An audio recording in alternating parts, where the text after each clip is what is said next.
the Speed Traveler Formula One Deep Dive. This is episode 1.2, if you will. I'm Chris Evertson. On the other screen, that's Charlie Frank, and we're finally kind of getting this thing together. Yeah, it's pretty funny, Chris. This is actually episode 1.3 because we failed the first two times we tried to do this. Normally, we're at the KHTS radio station in the studio, and it's proved to be a little bit harder, but we've got our friend Kelsey Matthews as our producer helping us out a little bit, and we are going to talk some F1 today, Chris. Yeah, it's kind of exciting. We're here. You know, the 2023 championship seems like it just ended yesterday, and we're already here at the first race of the season this weekend in Sakir. Yeah, it's pretty crazy. Or at the Sakir circuit.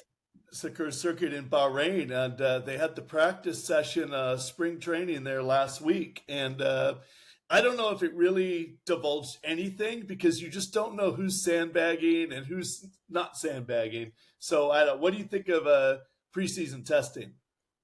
Well, preseason testing, I think, was a precursor to what we saw in the first practice sessions of this weekend. And it still doesn't really tell us anything. Yeah. You know, I mean, it's really hard to think that the Red Bulls are mired in the middle of the pack.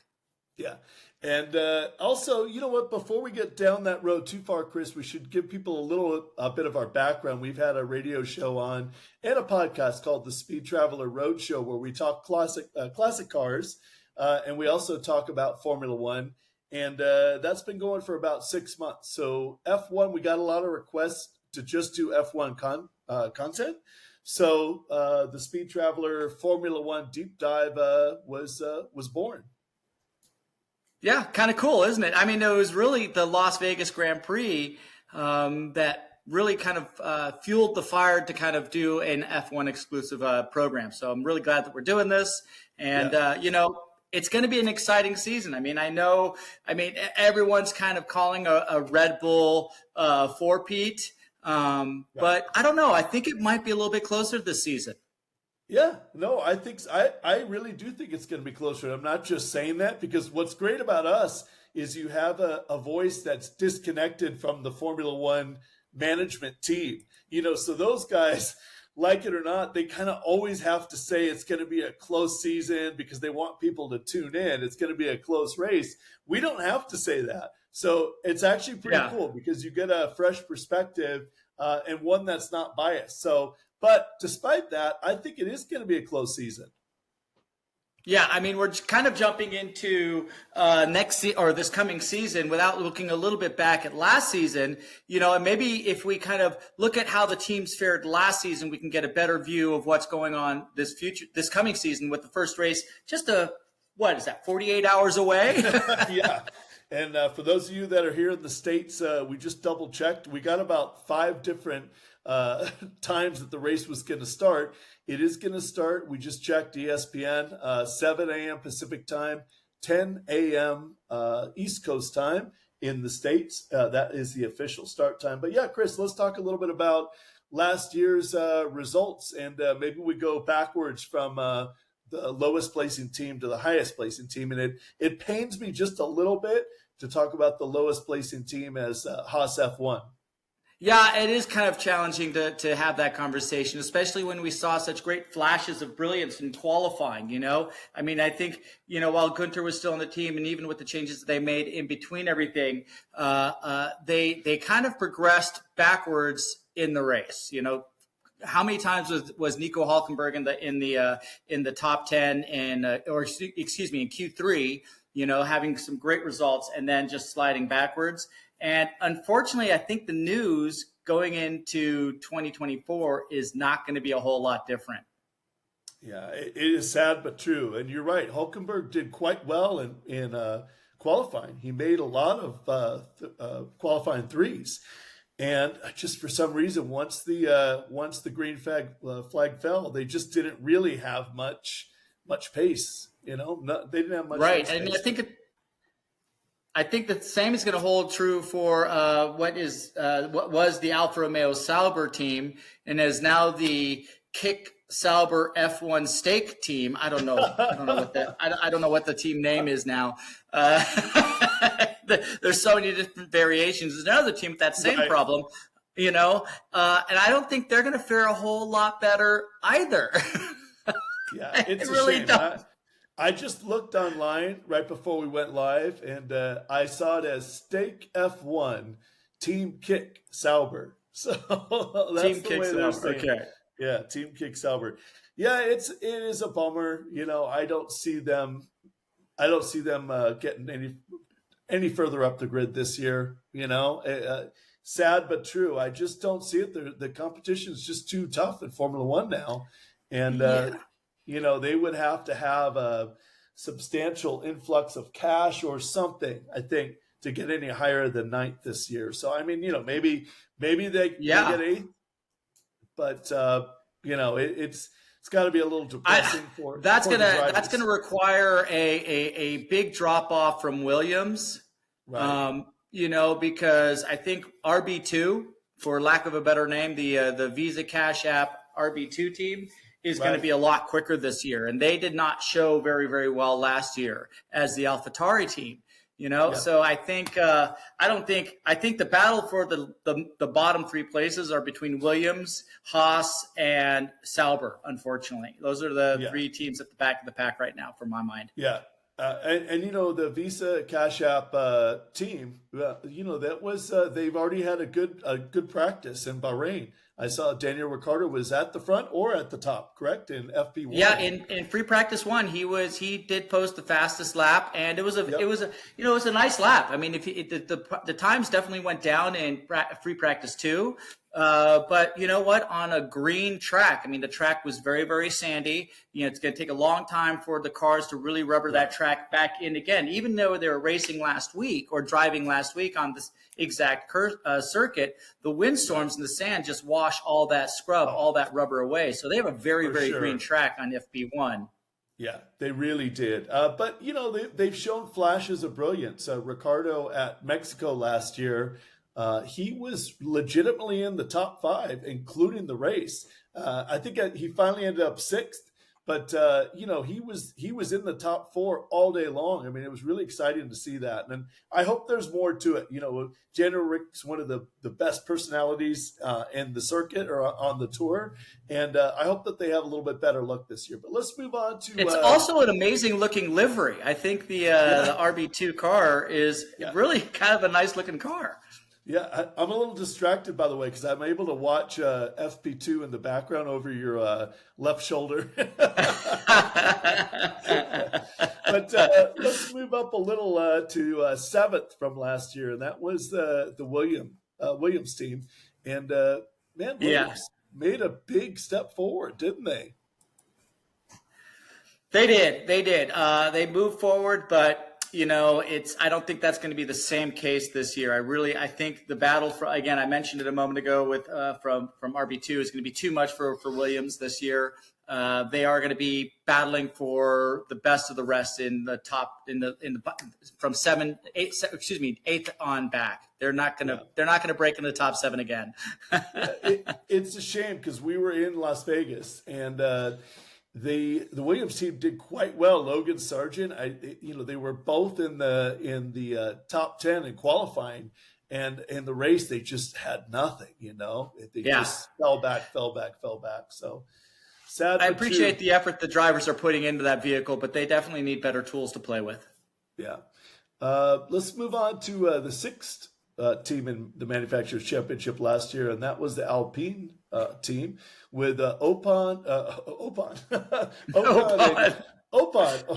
was going to say Ocon and Gasly, and man, those guys were feuding last year, weren't they? Yeah, that was a great battle to watch. I mean, that was actually one of the most entertaining inter-team battles of the entire season.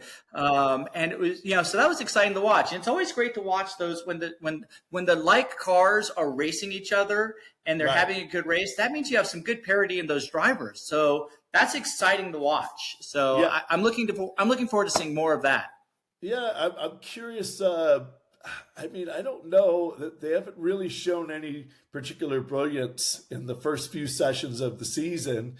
What do you think? You think they improve on their 6th place position in the championship, in the manufacturing championship?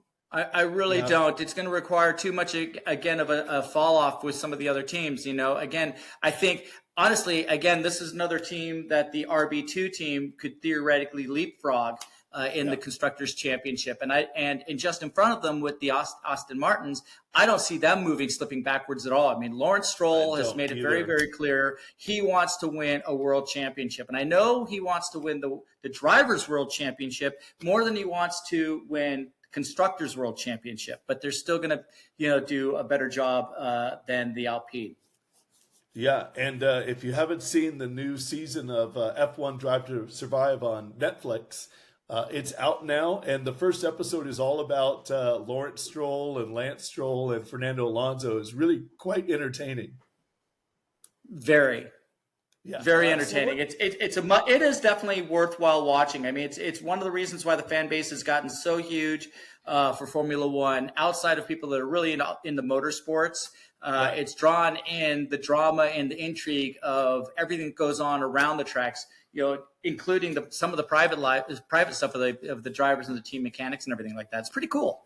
Yeah. No, and what do you foresee for the team for this year? I mean, I think they take one more step forward. They got Alonso on the podium. I think it was 8 times in 2023. What do you think? You think they could make that stat courtesy of Diane, who was just feeding that to us? Do you think they can make that? Say that again, Phil. I'm sorry. Do you think they can make that final step up to actually winning races? I think so. It might be a challenging year for them because Mercedes is moving forward. I think the McLarens, it's hard to read the McLarens. I think in the FP1 and FP2, Lando Norris was running some runs, and they put the speed runs under Piastri. So I think they can win races. Going back to Aston Martin, I think they can win races. I think it's going to require a unique set of circumstances for them to do that. But we saw that last year in race 1 here in Bahrain, and Fernando Alonso drove the wheels off that car and got it on the podium. I mean, it was a battle. If you watch that race, it was a battle. And so I think they can win races. I hope they win races. I hope it's this year. Right. And honestly, I don't care if it's Fernando Alonso or Lance Stroll. I think Lance Stroll is a highly underrated driver. For sure. I agree. And I think that they've already shown that they like that circuit. And I see in FP2 this morning, Alonso was 3rd. So, he's right there. Yeah, he is right there. And they're only going to get quicker. Let's move on to the 4th team in the Constructors' Championship last year, and that was McLaren with our buddy Zach Brown. Zach is the team principal of McLaren, and he's done a great job, hasn't he? Yeah, it's a great program. I mean, who doesn't like the papaya? It's a storied brand, Bruce McLaren, the founder of the brand, it's a storied career and a storied life. If you haven't seen any documentaries on Bruce McLaren, definitely check them out. It's really interesting stuff. Can McLaren do any better this year? I think they can hit that top step of the podium. They got seconds. They definitely have a car underneath them. I think they can win races, but are they going to get on the top 3 in the Constructors' Championship? I don't think so. Yeah. Let's see what happens. Looking forward to it. Number 3 from last year was Ferrari, the only other team on the grid that actually won a race.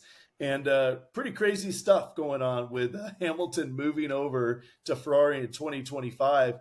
It unseats Carlos Sainz at the moment. But it's interesting because it's added so much drama to the series starting in the first race of the year. I mean, Carlos is going to be on it to try and get a good job next year. Yeah, I think he might be a little bit of a possessed driver. I mean, he's got everything to show for right now. And there are going to be some open seats. I mean, obviously Lewis Hamilton is vacating one. So Carlos Sainz, the only Ferrari driver to get a win, like you mentioned last year, for his Scuderia, is moving on. And Mercedes is a spot that could happen, Checo Perez, I mean, his contract is up at the end of the year. That seat is very likely open or up for negotiation. So, Right. I mean, the silly season's already started for the 25 season with the move that Lewis Hamilton is making to Ferrari. And I think Ferrari is definitely going to be challenging for races this year. They're showing flashes of brilliance, and the tracks that suit them are going to work very, very well for them. But I think, unfortunately, the tracks that don't work well for them are really going to work against them. Yeah, and what's interesting is Hamilton going over to the team next year, 2025, is already going to have repercussions because Leclerc, who just signed a brand new contract, interestingly, the deals of the contract are being kept secret right now, but it's rumored to be $50 million a year for at least 4 years. So Leclerc is not going to want to take a back seat to Hamilton. So you know he's going to be on it this whole year. Yeah, absolutely. And you know what? They can afford, they being Ferrari, they can afford having that salary for Charles Leclerc as well as Lewis Hamilton, because, I mean, we were just doing a pace on Ferrari themselves, and they posted incredible earnings this past year. So they can afford those two drivers, and they're going to race. I mean, it's going to be interesting. I think it's going to be very quickly 2016, Nico Rosberg versus Lewis Hamilton. I think we're going to see, even though they might show a good front, I think the battle is on with those guys, especially this year, since they're not on the same team yet. Yeah, no question. And also the team principal of Ferrari is one of the people in the world that we like to imitate most. And that's Frederic Vasseur. Vasseur. He sounds a little bit like Inspector Clouseau, but with a much deeper voice. And Frederick and Lewis Hamilton have history, you know, before Formula One. So everything seems to be coming together for Lewis Hamilton to have a real shot at winning a Formula One World Championship in a Ferrari. Yeah, and as you said, we just talked about Ferrari on the Speed Traveler Roadshow. If you want to see that or hear it, you can find it wherever you get your podcasts. You can also find it on our YouTube page, and you could see us. That actually was a live video we shot at the studio yesterday. But let's move on to you started talking about Hamilton. Let's move on to the team that finished second last year's Constructors' Championship, and that is Mercedes. Yeah, you know.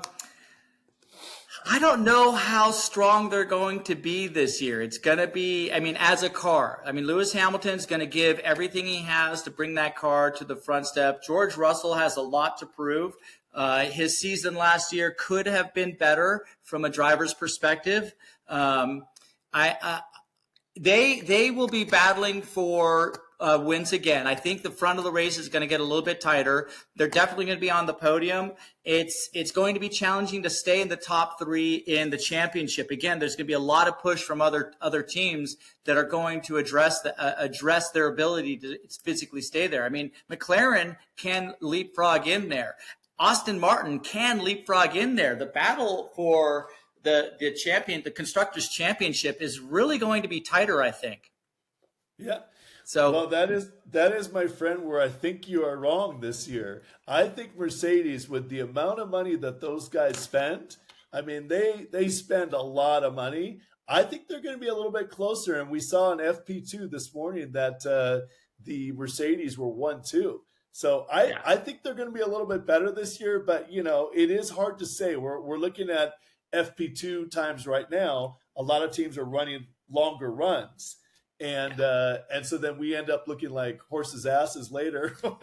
Perfect. Mercedes is, comes in 9th and 10th. So, yeah.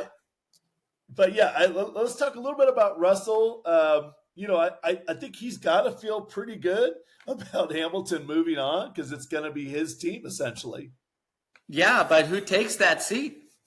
You know, I mean, it's going to be, does Mercedes really spend the 2025 season as a development year, bringing in a new young driver, or do they pull somebody that's going to be available? I mean, again, Checo Perez would not be a bad driver in that system. Yeah, he would be a clear-cut number 2, And, yes, they've already declared that George Russell will be number 1. Right.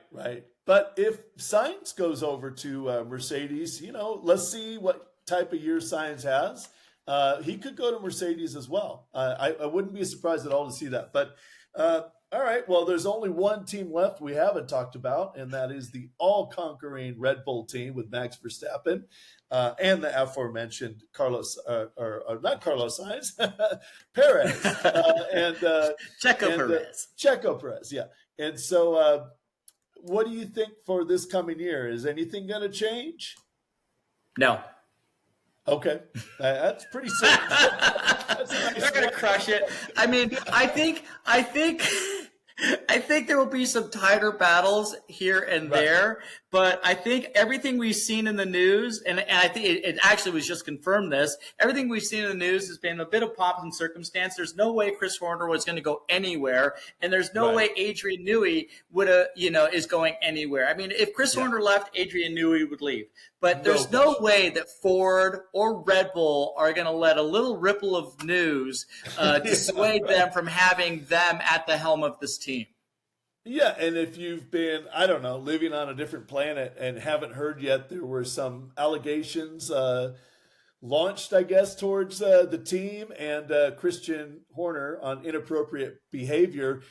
I don't know if I trust Red Bull to make a legitimate determination on whether he was at fault or not. It's kind of like, the fox running the hen house. I like how Red Bull on Tuesday before race weekend was like, oh, there's nothing to see here. Christian's totally fine. He didn't do anything. We're all good. But that I would have loved to have seen that been a third party that made that determination. I don't buy it with Red Bull. Well, that would have been the right thing to do, but we saw magic. Yeah, exactly. It just made it all disappear. It disappeared on the Wednesday before race weekend. Now, I did hear this morning that the attorney for the person that was in question lodging the complaints has a file of text messages that they spread out to 50 different media outlets in Europe this morning. So this being Thursday morning in the States. So it'll be really interesting to see what comes up over the next couple of days. But yeah, I'm with you. I don't see Red Bull really going backwards. I think Max is going to win. They're not going backwards at all. If anything, other teams are coming closer forward to them. Red Bull is not taking any steps backward at all. At all. But they're too well funded. It's too well oiled a machine, but other teams again are getting faster and catching up with that technology. No question. And the advantages that Red Bull have. All right. Well, every week on this speech, I'm laughing already because I know what you're going to say. But every week we're going to make our picks on who we think is going to win the race. And then on the next show, we're going to have a good laugh and make fun of. But before we get to that, since the season hasn't started, what's your pick for Constructors Champion and Drivers Champion? I really have to think about that because it's very hard not to just go double Red Bull on that. And that would be the easy pick. But I really feel like the Constructors Championship could go to another team.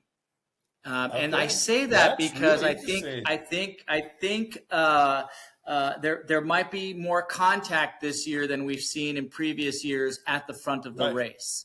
The Red Bulls have been able to get that second gap in the first, or 2-second gap sometimes or more in the very first lap of a race. So basically that's an untouchable car. Max Verstappen is not going to make a mistake and spin it into the weeds like some other drivers have this in 2023. So, but who is that team that can step up and win the Constructors Championship? My heart really wants to say Aston Martin. It really does.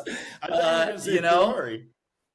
I do. Well, I think Ferrari is that other team. But again, Mercedes, if they've got something, if they can show some consistency, if George Russell and Lewis Hamilton can show some consistency, those are the three teams that could really possibly challenge for the Constructors Championship. Yeah. The Drivers' Championship, 4-peat, I mean, something Coach Pat Riley couldn't accomplish, but he came close, But I think Red Bull, Max Verstappen are going to be the dominant force again, and take that drivers' championship. You know what? I'm gonna say Max as the drivers' champion for sure. And just for argument's sake, I'm gonna say Mercedes if they can figure out what went wrong last year and the year before, and they have a huge budget. So those are my picks. And Chris, before we give our picks for the race this weekend, the Grand Prix of Bahrain, do you want to tell everyone about some of the live broadcasts we're going to do this year? Yeah, this was kind of supposed to be a live broadcast, and we got a little bit delayed with technical issues. I don't know how to work a manually operated variable impact device very well, and so I'm looking forward to our live broadcast for the Speed Traveler Formula One deep dive at some great locations throughout the season. I mean, we're looking at the Peterson Automotive Museum, a couple of the Porsche dealerships, which would be super exciting. Some other really cool locations. And we hope that a lot of folks will be able to come along for the ride with us. That'll be a lot of fun. Check it all out on the Speed Traveler YouTube channel, The Speed Traveler, and it should be a lot of fun. Yeah, well, you mentioned a couple of our live broadcasts. We're going to be live, we know right now, on Friday, April 19th at Leopra Restaurant, which is literally the heartbeat of Long Beach Grand Prix. So if you've ever been at Long Beach Grand Prix or you want to go this year, the races are fantastic. It's one of our favorite tracks in the world. It's one of our favorite events in the world. But when it's all done and the sun goes down, that's the time to go over to Leopra on First and Pine. And we've been setting up there for years. Everyone's welcome. Come on in, and we would love to see you. Yeah, that's always a blast. We've been doing that show for years. It's been a staple piece of our media history, if you will, very short-lived media history, But even when we weren't doing these kinds of things, that's where we were. Leopra, downtown Long Beach for the IndyCar weekend. It's awesome. It's awesome, and it's the same weekend as another great race in Europe as well. Yeah, and also we're just about to do our picks for this week. If you are out there and you're watching, if you want to go to the Speed Traveler channel on YouTube, you can put your picks down there as well. The first person who picks the actual winner, and we can see chronological order, will get a Speed Traveler t-shirt. So feel free to participate with us and have some fun. But with that said, Chris, you got the first pick this week, and then next week we're going to switch it around. Yeah, I previously had a thought of what was going to happen and what might produce an interesting result, and I'm only going to amend it slightly. It's still going to be a little bit of chaos and pandemonium that's going to have to create this opportunity, but I'm going with Fernando Alonso to open the season with the win for Aston Martin. I love that pick. So I do like that pick because they've done well at this track. He was third in FP2. It's not Friday yet, so we don't really know what qualifying is going to look like. But actually, I like that pick. And I've got a prop for this week's pick. So tell me, Charlie. Your pick for the first win of the season in the Bahrainian Grand Prix. Who do you have in mind? Hold on. Mercedes. Really? Oh, are you picking the whole team, or are you going to pick a driver? I mean, are you going to pick George Russell and Lewis Hamilton? I'm picking Toto Wolff to win. Not Günther Steiner?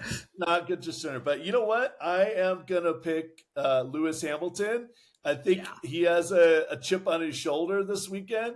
And I think Mercedes probably spent a fortune in the offseason. So I'm going with the Hamilton. I think what's interesting, neither of us picked Max. Yeah, I think we're going to see some submarines at this opening season. I mean, it's Yeah, usually the first race is always the most chaotic from a standing start perspective. It's the first one of the right. season. I think that's a great pick, Charlie. I mean, if you look at FP2, they were very very fast, and They if were. there's one thing that Mercedes does build is they build a car that will last. It'll be fast for an It's entire true. race, and Lewis Right. Hamilton is a master of tire management. So I think here with a very green track and a very sandy track, he's going to be one to reckon with. Yeah, that's a great pick, Charlie. All right. Well, I think that about wraps it up, Chris. We went a little longer than we wanted to, but if you want to contact us and give us your own picks, you can go to the Instagram page, which is The Speed Traveler. You can go to the YouTube channel, which is The Speed Traveler, and you can just type in the comments your picks. And I'm really looking forward to the race, and we will see you guys next week, and we'll have some Yes. laughs on on the results. Thanks for tuning in.